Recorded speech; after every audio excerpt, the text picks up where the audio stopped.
You have certainly seen the memes that are telling of a larger issue. American folklore is lacking in something. We have little myths shared amongst the people, not a lot of old stories of legends past. America is devoid of long-term historic stories. In Europe, the past is a complex thing with waves that influence the modern era, ranging from superstitions to global geopolitics. It's told in stories and it's felt in action. Europe is old land with the hints of different conquerors, from the Romans to the Church to Napoleon, and all those that were defeated, like the Celts and the Gauls, and also Napoleon. America is new and bloody land with only one great conquest that has left us without something Europe has: mythos. Let's start by analyzing the current American myths that are about, which leads us to the question of where would we find those myths, to which the answer is where you find everything: the internet, obviously. It's been the subject of thousands of amateur writers and hundreds of actual witnesses on the /x or /k boards of 4chan. You and your friends go into the woods, something finds you. These stories have a few variations. The imposter, which is when the entity that finds you and your friends mimics one of you, taking their place and forever altering the course of your lives. Most people, except the replaced person, get away unharmed from this situation. And secondly, we have the predator. The predator is just out to fucking get you. There is little tomfoolery or waiting. This thing finds you and it tries its best to fuck everyone up. The monsters of these myths tend to be a sort of bastardization of the Algonquin people's Wendigo myths. Everyone who is into cryptids, horrors, or mysteries should be familiar with what the Wendigo is. But if you aren't, the quick version is that the Wendigo, in its classical tradition, is a spirit of greed in human form. Most traditions describe it as thin and gaunt. It grows in proportion to the meals it eats so that it is never satisfied, and it possesses fearsome supernatural powers. Depending on the tradition, it is a being entirely separate from humanity that exists with no human form, or it can possess a person. The Wendigo is associated with the cold and famine because, metaphorically speaking, it's an allegory for the greed we can possess at inopportune times and how that greed can tear us apart. Whether or not this thing is an actual thing that exists is a matter of different conjecture, but we now understand the concept of the Wendigo bastardization, and the enamorment the American populace have with it will be saved for later, so keep this in mind as we continue. Found also online, but in more important places to the investors who run America, like stores and television, is Bigfoot. Bigfoot as a creature is deeply American, and if you don't know of the Bigfoot myth, you probably live under a rock. It's a giant monkey in the American wilderness. What is he doing there? Hiding from us, and doing an amazing job at it, it would seem. Unlike the bastardized Wendigo, at first there's no major overarching theme. Fake! Bigfoot is yet another borrowed myth, with the First Nations and the Native Americans having a similar myth of an older and more ape-like people within the American wilderness. The original myth has the themes of something older near us, and the bastardized myth follows this line of thinking. Moving away from encounters with Bigfoot and Wendigo, there are all-American cryptids that aren't borrowed at all, like the Snallygaster.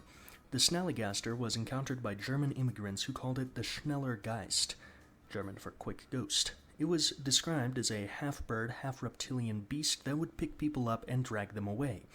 That was in the 1730s. In the 1830s, when it made a return after not being seen for a century, it was used for racism. A myth to terrorize free slaves and excuse crimes towards them. Like I said, all American. In terms of folk heroes, it seems like America is lacking. We are a people very disconnected from our past, and the argument can be made that this is because we spent an extremely small amount of time in a pre-capitalist society. Now, I can already hear some people asking, what the fuck does folklore have to do with capitalism? To which I would answer, a lot actually. Stories have always been told, but under capitalism, stories are sold, limiting the spread of stories and reducing their ability to become a part of a place's identity. We did manage to get a few folk heroes into our national identity before and during industrialization, though, and bear in mind that with this I am excluding cowboys. Sorry, cowboy fans. For example, we have I see you shiver with anticipation. John Henry. The story goes that an inventor created a train that could lay its own rail, which was a bad thing in the time where 40% of the jobs were railroad builders. The company John worked for had a test. If a man could outpace this machine, they wouldn't buy it. John Henry was a man chosen to face the machine. The race started, and he took the lead, laying that rail with the might and speed of 10 men. But then they came to a mountain, and the machine just started drilling. John briefly lost hope before remembering what he had to lose. He picked up a second hammer and he wailed against that stone, and he chewed into that mountain so fast it said that his hammers started glowing red. In the cave of his own creation, he was surely like Hephaestus in his forge. At the other side of the mountain, the victor emerged, John Henry, his hammers melting. He raised those red-hot hammers, and then he collapsed. Paul Bunyan is far more recognizable than John Henry. Bunyan was the giant lumberjack who did a lot of unfathomable shit, like building Big Rock Candy Mountain, batting cannonballs, and sinking pirate ships with said batted cannonballs. Unlike John Henry, who is presented in a clear, linear story, Bunyan is just a dude who's doing things. His story is not cohesive or singular, it's fragmented and everywhere, but he's always a lumberjack, and he mostly keeps an ox. Johnny Appleseed is definitely the most recognizable of the folk heroes I've chosen for this essay. This is a story I'd expect most Europeans to know about, and this is a story that everyone in America had at least a dozen homework assignments about. This weird-ass dude dressed like he was very poor, wore a pot as a hat, and went across America planting apple trees and preaching the gospel as he went. Unlike the last two we discussed, we know the man behind the myth, John Chapman. John was a tradesman of the trees, being a nurseryman and an orchidist. He is far less fantastical than the last two, basically just wandering, planting trees, and converting people to Christianity, but he is still just as ideological. Before I touch on actually explaining those ideals portrayed within American folk heroes, bear with me, let's visit Native American folk heroes. The Great Peacemaker is a man considered so heroic that he is not to be referred to by his actual name. It's disrespectful to do so. The Peacemaker was born of one of the 6 tribes of the Haudenosaunee. Before him, those 6 tribes were frequently at war, and so the Peacemaker, seeing bloodshed amongst his people, went to each and every settlement that the people had, spreading his message of peace between brothers and eventually ending war as it existed. Sigu is a South American telling of a story every culture ever is familiar with, the flood story. Upon seeing waters rising, Sigu weaved a basket and held all of the animals of the lands with him as he climbed a tree. Once he was up in this tree, every day he would drop a nut from said tree and hear a splash, until one day he heard a thud and knew that the flood was over. Nihankin of the Arapaho peoples is just a silly guy. He appears in many stories, but in one he is walking down a river and eating sweet berries when he heard the sounds of wood being cut. Curious, he walks towards a sound and sees a dwarf whittling a freshly felled tree. Nihankin asks the dwarf what he's making. The dwarf explains he is making an arrow out of the entire tree, to which Nihankin immediately goes hater mode and says there's no way the dwarf can actually use it. The dwarf says, alright, bet, and tells Nihankin to go far away. Every time Nihankin stops, the dwarf tells him to keep going, as Nihankin is still in danger. At last, Nihankin refuses to keep moving, because he's at the edge of where he can hear the dwarf's voice. Then Nihankin's former hater energy came back to haunt him, as the dwarf with one hand picks up the tree-turned arrow. Nihankin tries to say, nah wait, I was playing, bruh, and the dwarf says, that sucks, if I don't throw the tree at you, I lose my dwarf powers, and then he throws the tree, which follows Nihankin as he runs like some sort of demented heat-seeking missile. Eventually, the arrow strikes and buries Nihankin, and then the dwarf digs him out, treats his wounds, and everyone walks away. Obviously, finding complete stories from Native Americans was harder than the colonizers, but the stories we do find speak to 2 completely different things. Firstly, natives have their own creation myths and stories about that. There is no modern American equivalent to the flood. Noah's Ark did not sail here.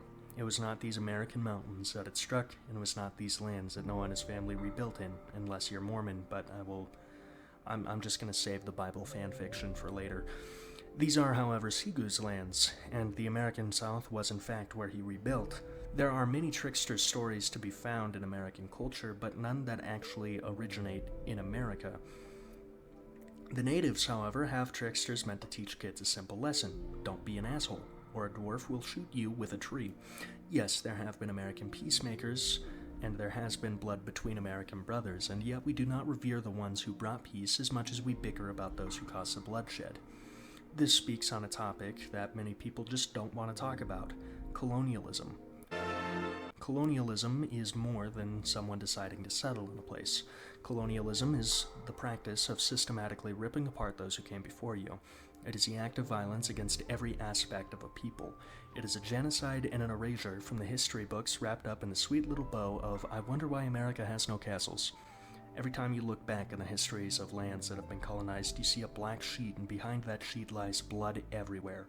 Some of you are probably spooked by this, and some of you are probably thinking, "Yo, that's sad, but it isn't happening anymore." Except for the part where it is still happening, and we can see it still occurring. Places like the entire southern hemisphere, sans Australia, are still under colonialism, and while to the average person who believes what they're told, this sounds ludicrous, to my fellow based CIA declassified document readers, this is par for the course. Africa, despite having more resources than the West, will find that their lands are filled with coups and death every time an African leader dare go against the status quo. The American South was bought out and hoarded out by banana companies and Roosevelt long ago. Malaysia and the Pacific Islands themselves being used as a global dump and sweatshop. This new colonialism is ruthless because it makes the victims kill everything themselves. These people have to fight to stay alive in a society that is actively suppressing them. The system we live under is fueled by the blood of these people, and even to this day, old-style colonialism is happening in the number one bad takes generator of the world right now, Palestine. To further elaborate on this portion of the essay, I now need to explain one of the hottest geopolitical controversies of all time, really quickly. Many people talk about Israel and Palestine, but very few say anything on it. The most spoken phrase regarding this area is "it's complicated," which in many geopolitical circles means either "I don't know" or "I don't want to talk about it." So, in the late 1800s, the Zionist movement started. Zionists are often conflated with Jewish people. It's like comparing a Mormon to an Orthodox Christian. Not exactly the same. So, the Zionist movement was a Jewish movement that centered on the return to Jerusalem, the home of the Jews and a cradle of a few other religions. This belief was its own thing until a silly little period in history known as World War II, and the not silly thing known as the Holocaust. After the Holocaust, the UN, who consisted of, the victors of World War II, all got together and said, "Geez, that's terrible that happened to you. What if there was a plan to sanction and allow a Jewish," huge air quotes on that, "government in your homeland?" And a lot of Zionists went, "Fuck yeah, that sounds pretty chill. But what do we do about the people living in this land you want to give us?" To which the British probably said, "We have a plan." In 1948, Israel decided that plan was cringe. They revolted, but don't worry, it's no big deal. It was, in fact, a big deal. Cue a huge list of war crimes that the Israelis commit against the Palestinians while claiming that the Palestinians' claim to their homeland is invalid. Israelis torture and murder indiscriminately, they install blockades, they cement over wells for water, they rape and they pillage, and they have the sheer audacity to go fully genocidal when, after protesting peacefully and begging for the international communities for help to no avail, Palestinians finally dare to strike back. Then, after this, Israel has the gall to try and say that not supporting Israel committing a genocide is anti-Semitic, completely missing the phrase anti-Semitic, which applies to a lot of different people that aren't just Jewish, and also making everyone who's Jewish feel really bad that their name is being used for this, myself included. Speaking as a Jew, it's plain to see that this is bullshit, but lots of idiots gobble it up, and every fucking yahoo, from your news host to the guy who played Luke Skywalker, manages to speak words of encouragement for the oppressive Israeli regime. They may as well fondle Israelis' balls and suck their cocks while they're at it. So now I hear you asking, what the fuck does this have to do with American culture? Easy. This is American culture.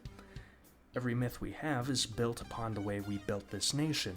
Back on the cowboys thing, cowboys are a myth about traveling across manifest destiny. The very stories of this land all end with the same sentence: "This is not your place." Memes remarking on how different and funny America is from its European counterparts go deeper than the joke. The Germans have folklore the way they do because that was where they came from when humanity was still making folklore, same as with any other European nation.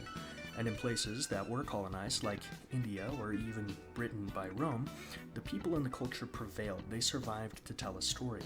America speaks to a desolation so harsh that there is no one to explain what happened here in the 13th century from a historical lens. All we have is grave robbing and property theft, sometimes called archaeology. So what is to be done about this? Well, in many ways, all there is to do is look. Open your eyes upon all that has been burned. I doubt much at all could speak to the sheer loss that pervades the Native American cultures. Though we try to preserve what is left now, nations are ghosts and languages are dead. For most of history, this has been the way that the stories go. The loser is defeated, and the victor simply manifested destiny from sea to sea. Sympathy for the victim isn't a new idea, but it's one that rarely ever gets the mainstream choice. When Christ lay upon the cross, people did not speak on his tragedy, but once he was gone, he was revered. When bad things happen, no one wants to act, but after the foul work is done, everyone wants to feel bad. As we see with Palestine, as we see with Africa, as we see with South America, as we see with Native Americans. I lied to you at the start of this video. America does have a folklore, and the past does affect the present. It's just not exactly pretty to look at. The style of colonialism as a part of America's identity is a tie to where we came from, when the imperial powers of Europe were still occupying stolen land the hard way rather than the new way. This shows in our past, obviously, and it shows in America Junior, Israel, which we are very unfortunately seeing unfold. The occupiers funded by America and armed by America and enabled by American interests to stay on top and act as a West doorstep into the Middle East, of course uses American tactics of finality to the indigenous peoples. However, it also speaks to the continuation of imperialism and colonialism America's corporate interests enforce. This has been a problem basically since America became a global player, hence banana republics, assuming ownership of Puerto Rico, our weird thing with the Philippines. Now I may hear you say, but another pen, you can't blame American imperial culture on Roosevelt. To which I would say, yes, I can, because we keep doing it. Our current entanglement in the Middle East has very little to do with, quote, terrorism, unquote, because terrorism is the American excuse of crushing anyone who goes against the status quo. The whole thing in Vietnam, because of the domino effect, an idea that if communism worked too well, no one would back the idea of American hierarchy and capital. The many proxy wars in Africa that cause a continued destabilization of a place that if The many proxy wars in Africa that cause a continued destabilization of a place that if industrialized even a little bit would completely usurp the West. Our history on the global scale is bloody. While all of this is speaking on the American government's actions, part of it does still land on the American people. Many Americans are at best ignorant of all of this, and at worst are in active support of it. Fear not though, my friends, for American imperialism does also affect American people and culture. Take, for example, the dap. Dapping someone up is a common practice now as a greeting or goodbye, but it started in Vietnam. See, draft laws were changed before Vietnam so that African Americans could serve in the army and or be forced to serve in the army via the draft. So when the draft came up during a very racially tense time, it wasn't uncommon for white soldiers to shoot black soldiers. The DAP, standing for Diligence and Pride, was a pact between black soldiers that they would look out for each other. This was very threatening to white higher-ups, who then made it a court offense. People would and did get People would and did get dishonorably discharged and even serve time for dapping someone up. This didn't stop the dap as a cultural phenomena, though, and it persists to this day. That one was kind of heartwarming. Solidarity in the face of a machine that decided it hated you a few hundred years ago. So let's make it worse. In World War I, soldiers were encouraged to sign up with a bonus. Basically, long after you fought in the war, you would still be eligible for government pay. This was cool because I would also like to receive $30,000 30 years from now. However, employment rates amongst veterans weren't exactly the best in the 1920s, right after World War I. It was this fun era of history that one Walter W. Waters started to realize that the Army was a bit cringe. See, Waters had fought in the Mexican-American Wars, tracked down outlaws, and served in World War I. Waters had not been able to keep a job. So eventually, he and a few hundred other vets who also couldn't keep a job decided to march across America to Washington, D.C., forming the Bonus Expeditionary Force, after the American Expeditionary Force he and other Oregonians had served in. The Bonus Force gained thousands of members and became the Bonus Army, and certain in justice for all his comrades, Waters was sure that protesting at DC's door would make them change their minds and give the bonuses he and many others needed early. Waters, however, was about to learn the American way. See, Waters saw that through lobbying, America was easily moved. Of course, lobbying is done by corporate interest. However, when it came to non-corporate interest, America was not so easily moved. What was moved, rather, who was moved, was Douglas MacArthur, and he was moved with tanks that encroached upon the Bonus Army and drove them out. The story from here gets vague. Some accounts claiming that Waters then threatened to join fascist movements, or that the fascist movements approached him. But that's irrelevant, because Waters and the Bonus Army faded out of relevance. Some of them got jobs given to them, but most of them were shipped home in trains. Now, this has been great at showing what the American culture of imperialism caused by corporate interest does to veterans, but maybe the unconvinced skeptic will ask, but what about regular people? To which I would say, the CIA doing anything since its foundations, insulin prices, housing markets, job markets, college tuition rates, basically fucking anything Ronald Reagan got his grubby little bastard hands on, mass shootings, a perpetuation of racism as an institution, the general existence of hierarchy that props up Nepo baby assholes, and about a million other things that generally dissuade one from having an enjoyable life. I couldn't talk about all of it without making this video impossibly long. And yeah, a lot of these problems also exist in Europe, which is how this whole video started. But these problems are easily swept under the rug in European societies. In Europe, it's pretty easy to ignore any colonization that may have happened, because it didn't happen there. And if it did happen there, it didn't happen within the last 500 years. In Europe, the folk stories resonate a bit more with the people rather than sticking out like a sore thumb, because Europeans aren't borrowing myths from another culture within the last 200 years. In Europe, there is an ancient anything that makes a land feel its proper age. There was a time of kings, and there were times like that. There was what? There was a time of kings, and there was a time of the church, and there were times before the times of kings, and times before the times of those. The times are remembered. In America, there's the age of now, the age of affordable McDonald's, the age of cowboys, and maybe the age of revolution. There's no before the 13th century here, because everything from that time was burned to the ground. And what happened in America was so profitable that we packed up that method and shipped it everywhere else. And while Europe experienced one kind of a cultural exportation, the rest of the world got a very different one. Surely, you've seen the memes about American culture versus European culture, and surely, you've wondered why these are so different. Patient. Well, we did it. We made it through the video. I'm gonna correct this. My camera's on my mic stand right now, and my mic stand was very crooked. My chair is very creaky. So, we did it. We made it to the end of the video. Congratulations. Did you like the video? Go ahead and just press a like button. That's why it's there. Comment something. If you're new here, subscribe. Did you dislike the video? Dislike the video. Leave a hate comment, if you will. Chronologically speaking, this is my first outro I'm recording since my hiatus, even though this video is going to come out in like mid-January. I'm recording it over a month in advance. It's great to be back. This is also the first video that my new editor and I have worked together on. So everyone thank Mr. Lucky in the comments for his hard work. This video wouldn't have been possible without him. And now, I'm rusty, I'm not even gonna lie. I'm forgetting how to do this shit. There's Patreon. If you like what I do, you can pay me to do more of it on Patreon. Go ahead and subscribe. I have $1 tiers, I have $9 tiers.